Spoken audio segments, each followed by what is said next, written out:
नमस्कार दोस्तों, मैं रोहित मुगर सफल क्लासेस में आपका स्वागत करता हूँ। आज अपना जो टॉपिक है वो 7.1 जो कल क्वेश्चन बताए थे उससे रिलेटेड क्वेश्चन। एक एग्जाम्पल है भाई, फर्स्ट एग्जाम्पल इससे रिलेटेड। उसके अंदर अपने को क्या दिया हुआ है कि कोई 3 निर्देशांक दिए हुए हैं और वो पूछ रहा है क्या यह एक त्रिभुज बनाते हैं या नहीं। तो एक बात ये भी ध्यान रखना कि त्रिभुज बनाने की कंडीशन क्या होती है, त्रिभुज होने की कंडीशन क्या होती है।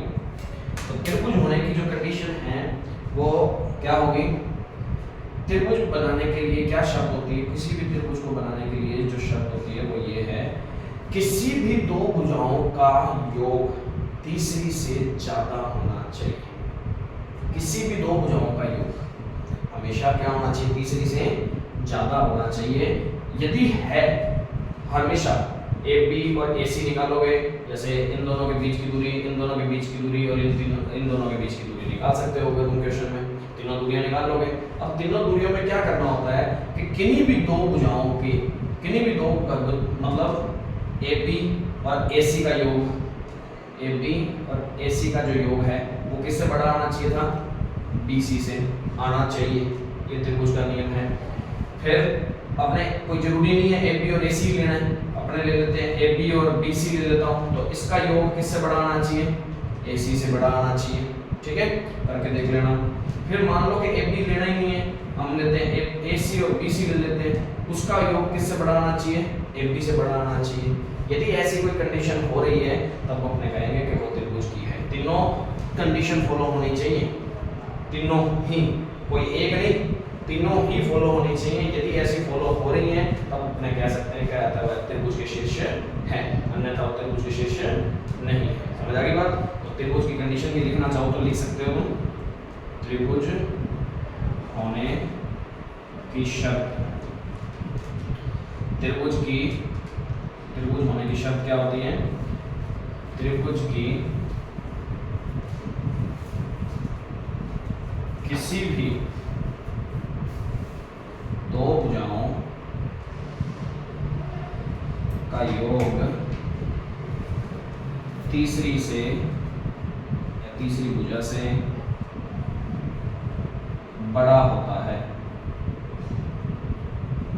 ध्यान रखना भी, तीसरी भुजा से बड़ा होता है। तो नीचे ये तीनों नोट कर लेना, ये चीजें तीनों नीचे नोट कर सकते हो। तो ये चीज लिख सकते हो, ये नीचे लिख के ये तीनों बातें नोट करनी है और तीनों की तीनों ही सेटिस्फाइड होनी चाहिए। ये ध्यान रखना, तीनों में से कोई एक भी नहीं हुई, कोई दो हो रही है तो भी त्रिभुज नहीं है। ठीक है, तीनों बातें ही सेटिस्फाइड हो तभी बात सेटिस्फाइड वाली होगी। तो नोट कर लो इसको एक बार के लिए।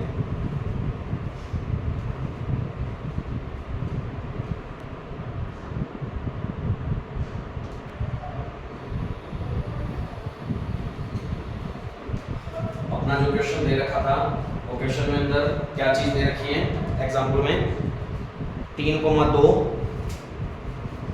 -2, ऐसे कंडीशन दे रखी है। और एक और दे रखा है 2,3। इस तरीके से क्वेश्चन दे रखा था। और अपने क्या करेंगे, इसको बिंदु ए के निर्देशांक, इसको बिंदु बी के निर्देशांक और इसको बिंदु सी के निर्देशांक, इस तरीके से लिख के फिर हम ए और बी के बीच की दूरी ए बी निकालेंगे, फिर बी सी निकालेंगे, फिर ए सी निकालेंगे। तो ए बी अपने यदि एग्जाम्पल में देखें तो कितनी निकाल रखी है, √50, बी सी √52 और ए सी कितना निकाल रखा है, √2। अब देखो अपने कह रहे हैं किसी भी दो भुजाओं का योग तीसरी से क्या होना चाहिए, बड़ा होना चाहिए। अब अपने यदि पिछली रूल के अकॉर्डिंग दिमाग में रखें कि सर ये और ये तो जुड़ेगा ही नहीं, क्योंकि ये तो √50 वाली संख्या है और ये √52 वाली संख्या है, और मैंने तो कहा था कि √ में सेम हो तभी जुड़ता होता है, वरना तो जुड़ता ही नहीं है। तो हम इसमें क्या करेंगे, यदि अपने को जोड़ के तीसरे का बड़ा देखना है तो अपने को क्या देखना पड़ेगा यहाँ कि इनका क्या करना पड़ेगा, पॉइंटों में आंसर निकालना पड़ेगा। तो लगभग ये कितना आएगा, 100 में 50 का मान 7 पॉइंट समथिंग जो भी आएगा 100 में निकालना आना चाहिए तुम्हें। 152 का मान भी लगभग 7 पॉइंट समथिंग होना चाहिए और इसमें 1.414 होता है इसका मान। तो ठीक है, √2 का मान 1.414, ये भी कोई 7 पॉइंट समथिंग आएगा। तो अपने को क्या चेक करना है सिर्फ अपने को ये पॉइंटों में मान निकालना इसलिए जरूरी हो गए हैं क्योंकि इन दोनों का योग पॉइंटों में तो जोड़ा जा सकता है ना, इनका सीधा डायरेक्ट तो योग हम कर नहीं सकते क्योंकि ये तो अंडर रूट में 50 है और ये अंडर रूट में 52 है। इन दोनों को तो आपस में जोड़ नहीं सकते क्योंकि अंडर रूट में सेम संख्या है नहीं, पर इनका अंडर रूट का मान निकाल के फिर तो इनको जोड़ा जा सकता है ना, क्योंकि अपने को तो सिर्फ क्या पर्पस है यहाँ पे, किसी भी दो भुजाओं का योग तीसरी से क्या होना चाहिए, बड़ा होना चाहिए। तो हम AP प्लस BC करके देखेंगे तो क्या ये इससे बड़ा आएगा, देखो भाई 14 हो जाएगा, 14 1 से बड़ा होता है लगभग देख लेते हैं, अंदाजा पूरा नहीं देखते तो।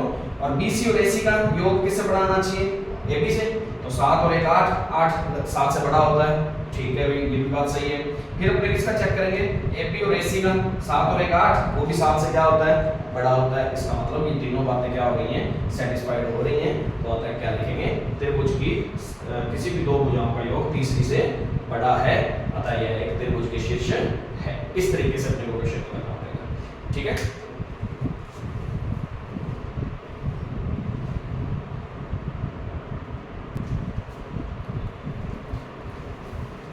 अब दिमाग में ये बात आती है कि सर अंडर रूट 50 का पॉइंटों में मान कैसे निकालें, अंडर रूट 52 का पॉइंटों में मान कैसे निकालें। चलो अंडर रूट 2 का तो याद भी रख सकते हैं कि 1.414 होता है, अंडर रूट 3 का भी याद रख सकते हो वैसे तो तुम चाहो तो 1.732 होता है, लगभग इतना होता है। तो ये दोनों तो चलो आगे काम भी आ जाएंगे, पर इनका तो काम आने वाला नहीं है, तो इनको याद कैसे रख लें, ठीक है। तो निकालना मैं बता देता हूँ कि अंडर रूट में कैसे वैल्यू निकालते होते हैं, ठीक है। अंडर रूट में कोई चीज हो तो उसका अंडर रूट का मान कैसे निकालते हैं अपने इस तरीके से, तो वो मैं तुम्हें बता देता हूँ। जैसे कि अंडर रूट 50 है, अंडर रूट 50 तो ये भाग विधि तुमने छठी क्लास में भी सीखी होगी, 7वीं क्लास में सीखी होगी, अंडर रूट में कैसे वैल्यू निकालते हैं, या 8वीं में भी सीखी हो सकती है। तो अंडर रूट निकालने के लिए पीछे से अंकों को गिनते हुए दो दो के जोड़े बनाते होते हैं। तो यहाँ पूरा एक जोड़ा बन रहा है, ठीक है। यदि मान लो कि जोड़ा ना बन रहा होता, जैसे अंडर रूट 2 है, जोड़ा ना बन रहा होता तो उसके आगे मैं क्या लगाता, 2 लगाता, समझ आ गई बात। इस तरीके से मैं जोड़ा बनाता उसको। अब बात करते हैं, यहाँ ध्यान देना है कि इसके लिए तुम्हें स्क्वायर याद होनी जरूरी है। 1 से लेकर 25 तक अपने दिमाग में कम से कम स्क्वायर याद रखो, ये अपनी 10th क्लास के लिए। आगे तो धीरे धीरे क्या पता लेवल और भी बढ़ता है, तो 30 तक याद करो, 45 तक याद करो, 50 तक याद करो, और नॉर्मली 25 तक तो जरूर याद होनी चाहिए। तो ये जोड़ा आ गया पहला। अब देखते हैं कि भाग विधि में इसमें क्या करते होते हैं कि किसका स्क्वायर इससे छोटा है या इसके बराबर है। चेक करो, 7 का स्क्वायर, 7 का कितना होता है 49, 50 से छोटा होता है। और 8 का कितना हो जाता है स्क्वायर 64, 50 से बड़ा हो जाएगा। तो बड़ा नहीं लेना, जो छोटा होगा वो लेना होता है। तो उसका स्क्वायर यहाँ रख दिया, तो 7 पे ये भाग गया, कहने का मतलब। अब जो 7 यहाँ आया है उसी 7 को एक बार और लिखना होता है और आगे प्लस का निशान लगाना होता है और इन दोनों को जोड़ देना होता है, ठीक है। अब यहाँ शेष कितना बचा, भाग में घटाते होते हैं तो घटा रहे हैं अपने। अब बात आती है कि हमें आगे उतारने के लिए संख्या नहीं है, तो हम यहाँ पॉइंट लगा के आगे संख्या उतार सकते हैं। और मैंने क्या कहा था, इसमें जोड़े लेते हैं तो जोड़ा ही उतारा जाएगा। पहले तो अब सिंपल भाग में क्या किया जाता है कि सिंगल एक जीरो उतार लेते होते हैं, पर यहाँ अपने कितने जीरो उतारेंगे, 2 जीरो जोड़े के रूप में ही उतारी जाती है, ठीक है। तो पॉइंट लगा दिया। अब बात आती है कि यहाँ जितना तुम रखोगे, यहाँ जितना जैसे जीरो रखते हो तो यहाँ पे भी जीरो रखना है और 140 का जीरो से गुना करके नीचे रखना है, ठीक है। मान लो कि यहाँ तुम 1 रखते हो तो यहाँ पर भी 1 रखना है, तो 141 का 1 से गुना, तो 141 का 1 से गुना करते हैं तो किससे ज्यादा आ जाएगा, 100 से ज्यादा आ जाएगा। इसका मतलब ये भाग किस पे जाने वाला है, 0 पे जाने वाला है, ठीक है। तो ये भाग 0 पे जाएगा इस टाइम पे, और 140 का 0 से गुना करते हैं तो 0 आता है, ठीक है। अब यहाँ कितना हो जाएगा, इसको जोड़ेंगे तो 140 हो जाएगा, तो ये कितना रह जाएगा, और यहाँ कितने पे भाग गया आपके बाद 0 पे भाग गया। ये बात समझ आ रही है, ठीक है। जितना यहाँ रखोगे उतना यहाँ रखना है, फिर इस पूरी संख्या को इससे गुना करना होता है, उससे ज्यादा नहीं आना चाहिए, इससे ज्यादा नहीं आना चाहिए, क्योंकि 1 रखते ही 141 एकम 141 वो 100 से ज्यादा हो जाता है। इसका मतलब 1 पे भी भाग नहीं जा सकता, इसका मतलब किस पे भाग जाएगा, 0 पे जाएगा भाग सीधा, ठीक है। अब बात आती है 140 बन गया। अब हमारे पास ऊपर से उतारने के लिए फिर अंक नहीं है, क्योंकि एक बार नई कंडीशन आने के बाद ऊपर से अंक तो उतारने पड़ते हैं, तो अंक उतारने नहीं है पर पॉइंट तो लगा ही हुआ है ना, तो इसका मतलब ऊपर से कितनी जीरो और उतार सकते हैं, 2 जीरो और उतार सकते हैं। उतारना जोड़े में ही है, उतारना जोड़े में ही है, ध्यान रखना। अब सुनते हैं कि 1 रखता हूं तो वही बात एक 1401 का 1 से गुणा, 1401 का कम 1401 काफी छोटा हो रहा है, क्या पता आगे और भी चला जाए, वो देख लेते हैं। 2 से करके देखता हूँ तो 14 दूनी 28, ये 14 दूनी 28 और लास्ट में कितना है लगभग अपना 100 के नजदीक है, ठीक है। और तो भी कम पड़ रहा है। 3 से देख लेते हैं, 14 3 42 तो 100 से काफी छोटा आ रहा है अभी भी। 14 चौक 56, 56 भी काफी छोटा है। 14 पंज 70, 14 5 70 वो भी छोटा है। 14 छिक 84, 14 साती 98 तो 98 आने के चांस ज्यादा है। 14 साती 98 7 पे जाने के चांस है। तो ये कितना हो जाएगा, ये यहाँ से मैं इसको गुना करता हूँ तो 7 7 49 7 14 साती 98, ठीक है जी, ये आ जाएगा। अब यहाँ से कितना आ गया लगभग, बचा कितना यहाँ, कितने पे गया ये 7 पे। पॉइंट के बाद ज्यादातर अपने कितना इनको तक चाहिए होता है 2 तक, तो लगभग आंसर कितना आ गया 7.07। तो इसका √5 का मान कितना आ गया 7.07। इसी तरीके से √52 का भी निकाल सकते हो, √2 का भी निकाल सकते हो, जैसे तुम्हें ठीक लगता है प्रैक्टिस करके देखना, वो इस तरीके से निकाला जाता है। समझ आ गई बात, √ में संख्या का नोट करना चाहो तो कर सकते हो।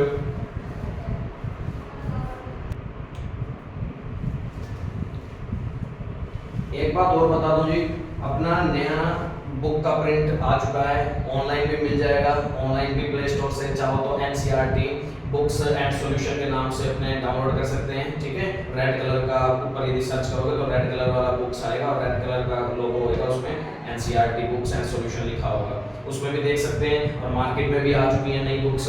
तो एक बात ध्यान देना, जो अपनों ने इससे पहले चैप्टर जो किया है अपना 14 चैप्टर, अब वो चैप्टर 14 नहीं रहा, 14 पिछली बुक्स के अकॉर्डिंग था, इस नई बुक्स के अकॉर्डिंग वो चैप्टर नंबर हो गया 13। और 13 में जो है 13.1, 13.2 और 13.3 YouTube की जो भी वीडियो मैं डाल रहा हूँ उसके अंदर मैं 14 पॉइंट के नाम से हेडिंग करी हुई है, उसको मैं चेंज कर दूंगा 13.1, 13.2 और 13.3 कर देंगे उसको, ठीक है। तो ये ध्यान रखना नई बुक्स के अकॉर्डिंग है, क्योंकि पिछले साल जो 11 चैप्टर था कंस्ट्रक्शन वाला रचनाएं नाम से, वो चैप्टर इस बार कैंसिल हो गया है। बाकी इस बार आपके लिए बेनिफिट तो नहीं कहता मैं, जितना ज्यादा कम सिलेबस हो रहा है ना तुम्हारा, जितना कम सिलेबस हो रहा है उसमें खुश होने की जरूरत नहीं है, वही सिलेबस कल को आगे जाके तुम्हें पढ़ना पड़ेगा और बहुत फिर मुसीबतें आएंगी। तो कोशिश यही है कि ज्यादा से ज्यादा पढ़ने की कोशिश करो, ये मत सोचो कि हमारा सिलेबस कम हो गया और हमें आजादी मिल गई, ऐसा मत सोचना भी, ठीक है। ये तुम्हारे लिए नुकसान का रीजन है।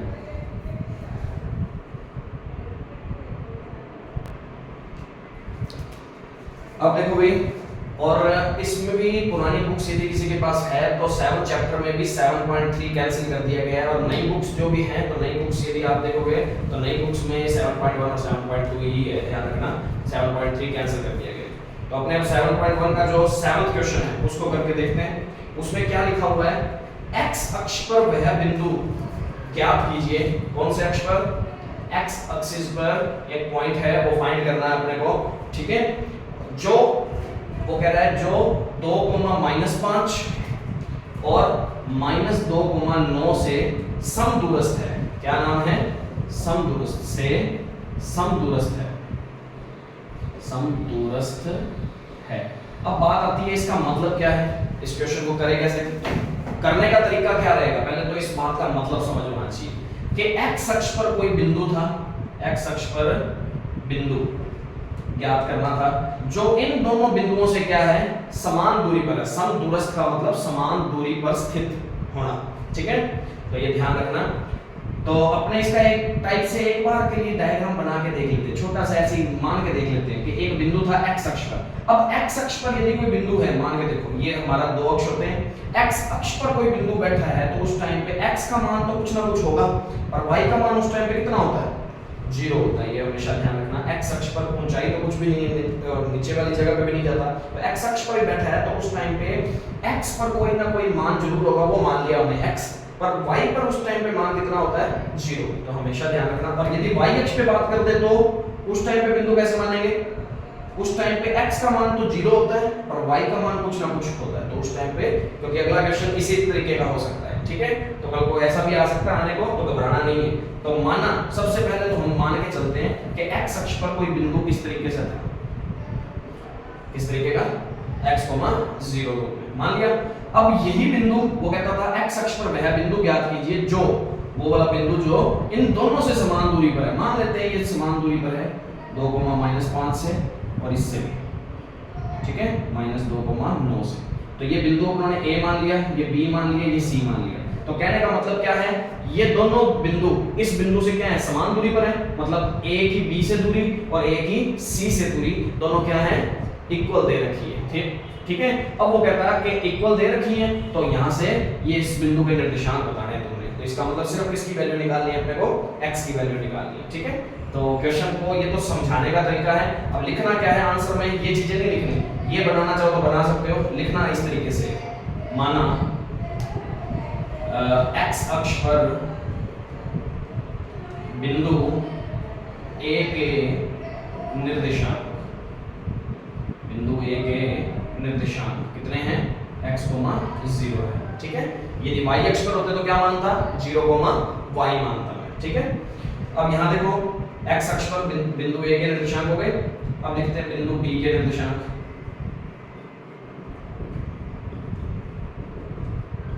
कितना, 2, -5। बिंदु C के निर्देशांक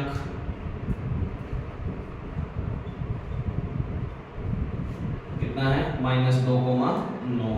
ठीक है। तीनों के निर्देशांक आ गए। अब हमें पता है, क्या पता है, क्वेश्चन में हमें क्या दिया हुआ है, बिंदु A जो है, x अक्ष पर जो बिंदु है उसको A नाम दिया है, तो बिंदु A, बिंदुओं कौन कौन से बिंदुओं, B व C से समान दूरी पर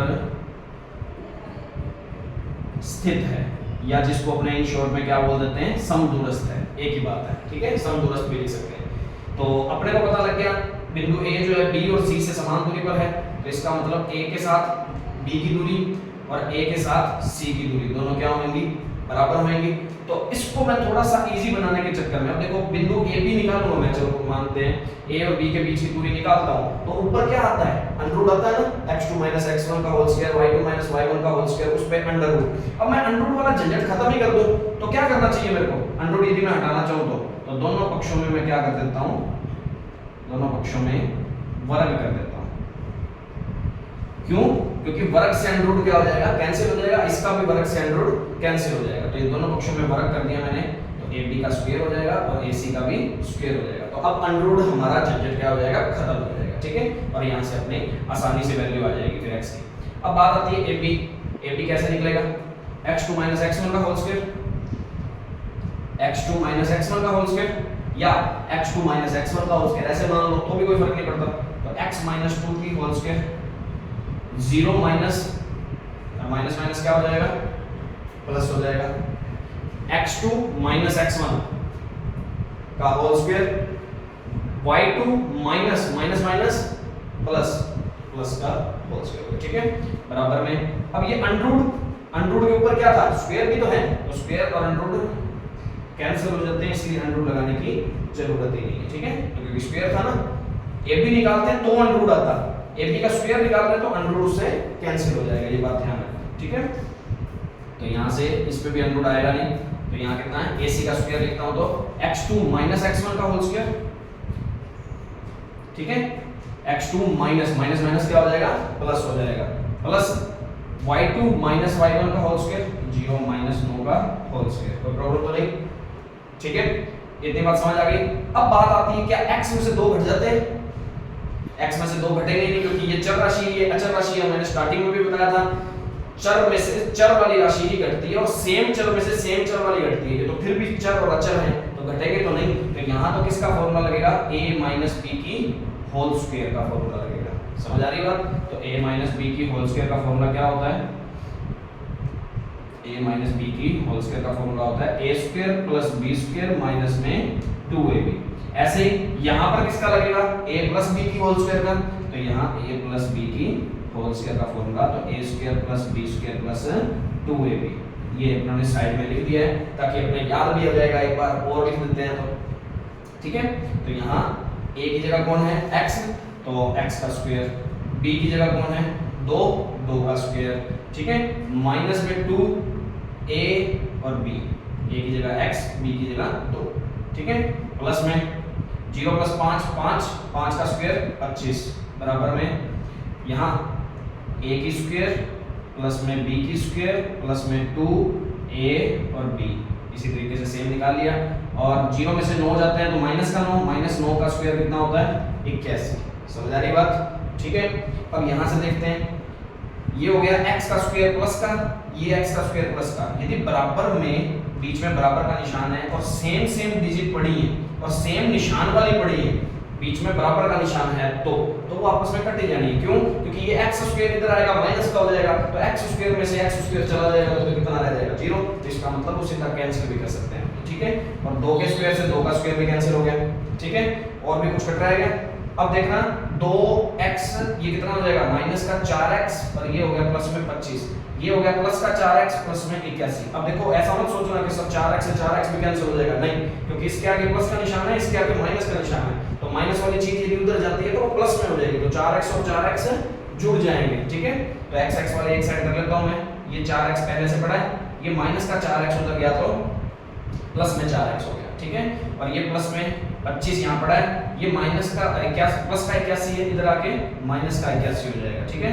तो ये माइनस के कितने रह गए यहाँ 56, माइनस के 56 रह गए, और यहाँ हो गया 8x।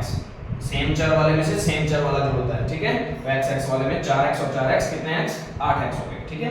अब ये 8 इधर गुना में था, इधर आ गया तो डिवाइड में करके अपने x की वैल्यू कितनी आ जाएगी माइनस का 7 आ गया। x का मान आ गया। अपने को x के मान से मतलब नहीं है, अपनों से तो x अक्ष पर वह बिंदु ज्ञात करने के लिए बोला गया था। तो x अक्ष पर वह बिंदु क्या था x, 0 था, तो अपने क्या लिखेंगे, अतः x अक्ष पर वह बिंदु के निर्देशांक या बिंदु a के निर्देशांक कितने आ गए -7, 0, क्योंकि x की वैल्यू कितनी आई है हमारे पास -7 आई है। तो इस तरीके का कोई भी क्वेश्चन हो अपने इस तरीके से कर सकते हैं, समदू वस्तु वाला। नोट करो।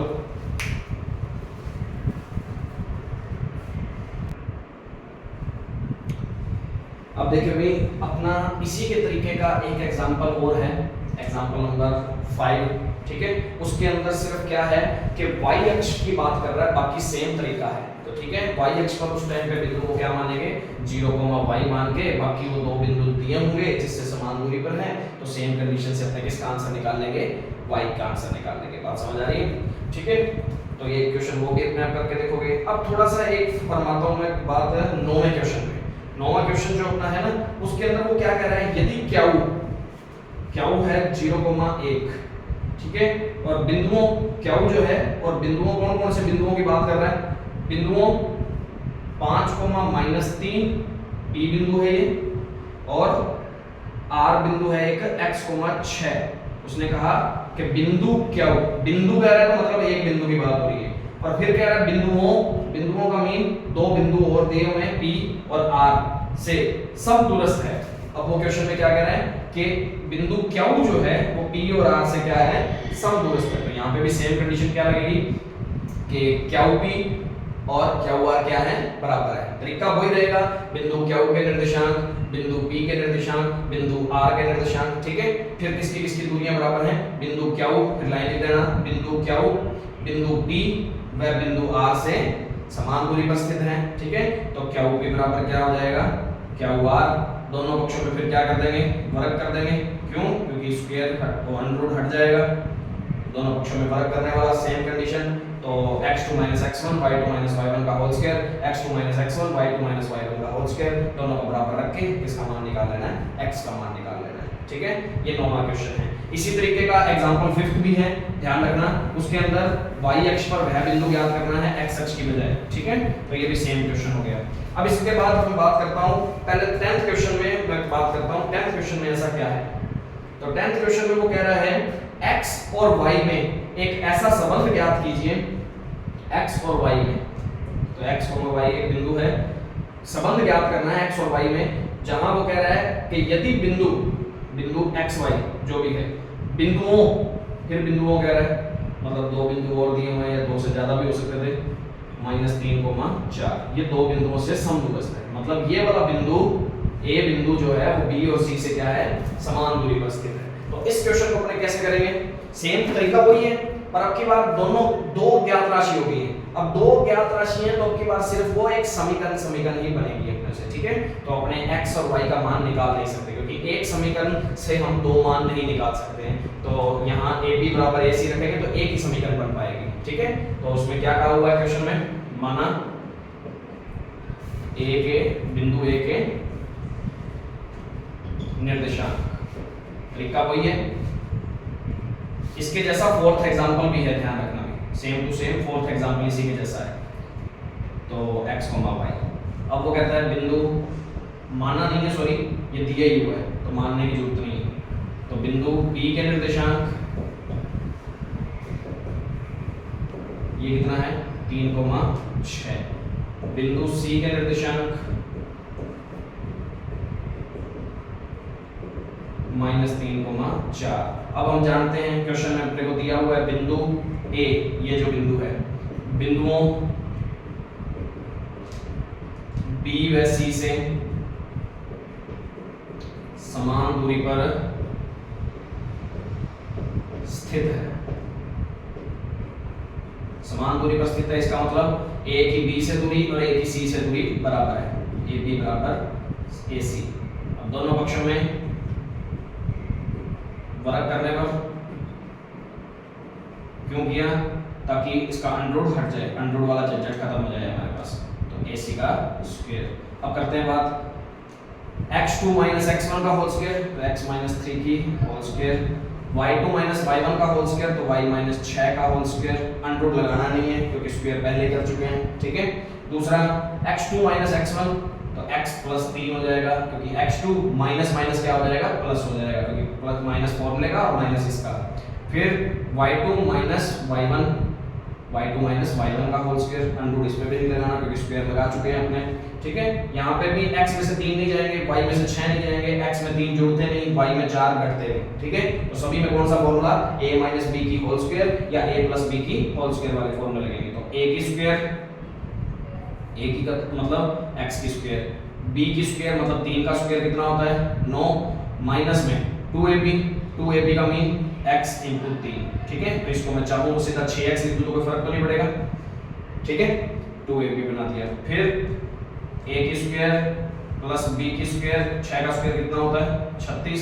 फिर उसके बाद माइनस 2ab, यही बनेगा। तो इसको मैं सीधा डायरेक्ट यदि 12y लिख दूं तो कोई फर्क तो नहीं पड़ेगा। तुम चाहो तो पूरी एक लाइन पहले ऐसे बना लेना, फिर उसके बाद गुणा कर लेना, कोई फर्क नहीं पड़ेगा, ठीक है। अब यहाँ से x² + 3 का स्क्वायर 9 होता है, a का स्क्वायर b का स्क्वायर प्लस में 2ab मतलब प्लस का 6x आएगा, ठीक है। 2ab 3 दूनी 6x। माइंड में करना सीखोगे ना तो स्पीड बनेगी, इसलिए मैं तुम्हें स्पीड में सिखाना चाहता हूँ इस टाइम पे, ठीक है। बाकी तरीका तो मैंने तुम्हें बता ही दिया है, तुम चाहो तो तुमसे ऐसे ना हो तो गुणा में लिख के कर लेना एक बार के लिए, ठीक है। फिर अगला स्टेप ये बना लेना।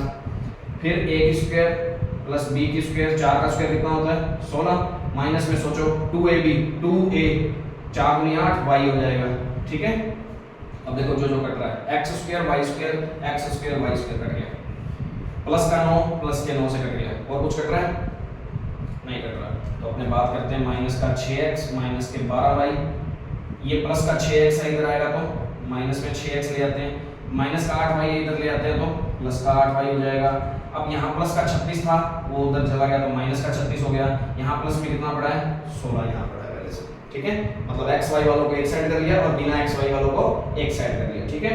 अब यहाँ से माइनस के 6x माइनस के 12x हो गए, ठीक है, क्योंकि सेम चर में सेम चर जुड़ता होता है, ठीक है ना। और माइनस के 12y प्लस के 8y, माइनस प्लस माइनस 12 में से 8 गए 4y बचेंगे, वो भी किसके माइनस के, क्योंकि बड़ी संख्या के आगे कौन सा निशान है माइनस का निशान है, ठीक है। और यहाँ कितना माइनस का 36 प्लस के 16, प्लस माइनस माइनस 36 में से 16 गए 20 और आगे निशान माइनस का ही आएगा क्योंकि बड़ी संख्या के आगे कौन सा निशान है माइनस का निशान है, ठीक है। अब इसमें से यदि मैं माइनस कॉमन ले लूं, माइनस मैंने कॉमन ले लिया दोनों में से, तो अंदर वाले निशान बदल गए सारे, और यहाँ माइनस का 20 है तो माइनस से माइनस भी कट जाएगा, ठीक है। बचा कौन 4y प्लस में 12x बराबर में 20। अब इसी में से भी 4 कॉमन हो रहा है तो ये y प्लस में 3x बराबर में 20 है, तो ये 4 से ये 20 भी कट गया क्योंकि गुणा में पड़ी हुई चीज वहां जाएगी किस में आएगी भाग में तो आएगी, तो सीधा ही काट देते हैं। तो y प्लस 3x बराबर 5। तो x और y में संबंध पूछा था, तो ऐसे क्वेश्चन बना के दिया हो सकता है कि 5 माइनस 3x, x स्क्वायर और y का स्क्वायर, ऐसे भी दिया हो सकता है। एक ही बात है, जैसे समीकरण बना के छोड़ देना। ऐसा ही सेम एग्जांपल नंबर 4 है, ठीक है। तो ये संबंध है इसके अंदर, तो नोट करना चाहो तो कर सकते हो इसको भी।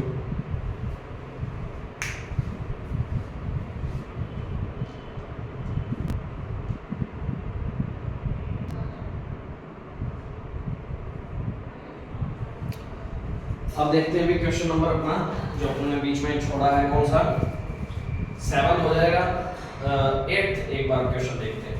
9th और 10th भी मैंने करवा दिया क्वेश्चन नंबर, ये अपना 7.1 का लास्ट क्वेश्चन है, ठीक है।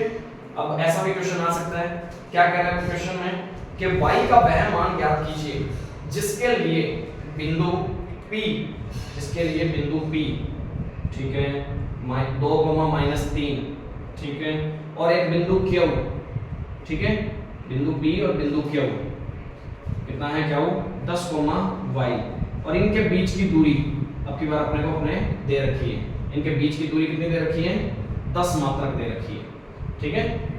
तो मतलब PQ अपने को अब की बार दे रखा है, तो PQ के बराबर क्या रख देंगे 10 रख के इसको सॉल्व करना है और किसका मान निकालना है y का मान निकालना है। तो वही बात, बिंदु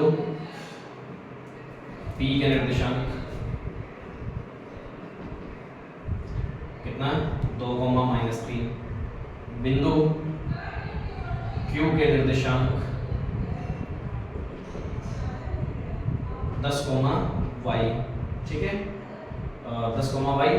अब इसके बाद बात करते हैं थोड़ी सी PQ बिंदु P व Q के मध्य की दूरी PQ कितनी 10 दे रखी है अपने को, और वैसे बिंदु P और Q के बीच की दूरी निकालेंगे तो वो कैसे निकलती है अंडर में, इसी के नीचे लिख रहा हूं x2 - x1 का होल स्क्वायर, x2 - x1 10 - 2 का होल स्क्वायर। समझ आ रही है बात। y2 - y1 मतलब y + 3 हो जाएगा, y2 y है और माइनस प्लस का और बराबर में कितना है 10, ठीक है।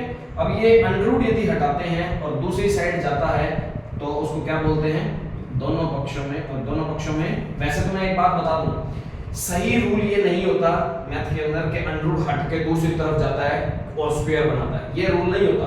सही रूल क्या होता है कि बोथ साइड क्या किया जाता है, दोनों साइड में क्या किया जाता है वर्ग किया जाता होता है। समझ आ गई, दोनों पक्षों में वर्ग किया जाता है। अब वर्ग क्यों कर रहे हैं ताकि अंडर हट जाए, सही रूल ये होता है, ऐसे नहीं कि अंडर हटाओ और दूसरी तरफ स्क्वायर, बात वही बन जाती है, बात वो है पर बोलने का तरीका ये होता है, सही जो रूल होता है ना वो यही तरीके से होता है।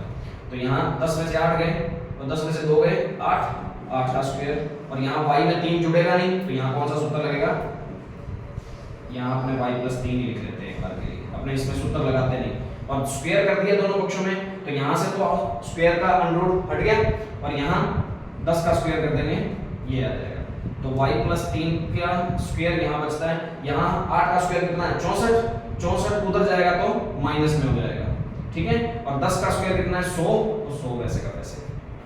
समझ आ गई बात, 10 का स्क्वायर 100 और ये 8 का स्क्वायर प्लस में था उधर गया तो माइनस में हो गया, तो 8 का स्क्वायर होता है कितना है 64 होता है। बात समझ आ रही है। अब y + 3 बराबर में 36, y + 3 का होल स्क्वायर बराबर 36, और स्क्वायर हटाते हैं तो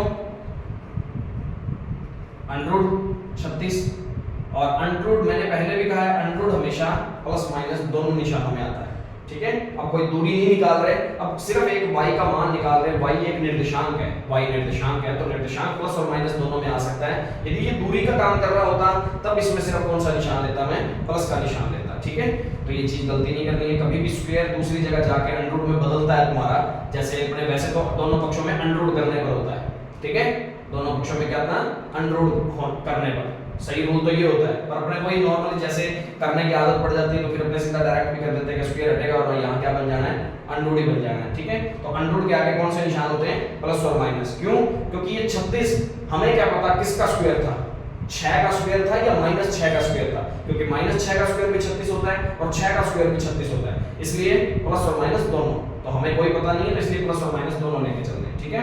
तो y + 3 बराबर में प्लस माइनस कितना 6, ठीक है। तो प्लस चिन्ह लेने पर एक बार प्लस चिन्ह लेंगे तो y प्लस 3 बराबर में प्लस का 6 लेते हैं एक बार के लिए, तो y का मान उस टाइम पे कितना आ जाएगा 3, क्योंकि 3 प्लस का उधर जाएगा तो माइनस में, तो 6 में से 3 गए 3। और ऐसे ही माइनस चिन्ह लेने पर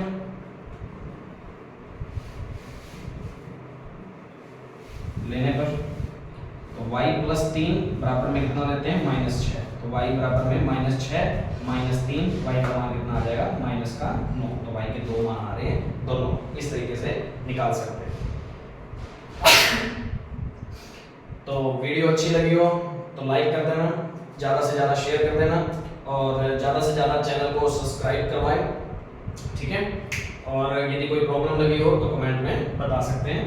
7.1 आपकी कंप्लीट है, एग्जाम्पल भी हो जाएंगे और 7.1 भी कंप्लीट हो जाएगी, ठीक है। तो ज़्यादा से ज़्यादा करके देखें। Thank you.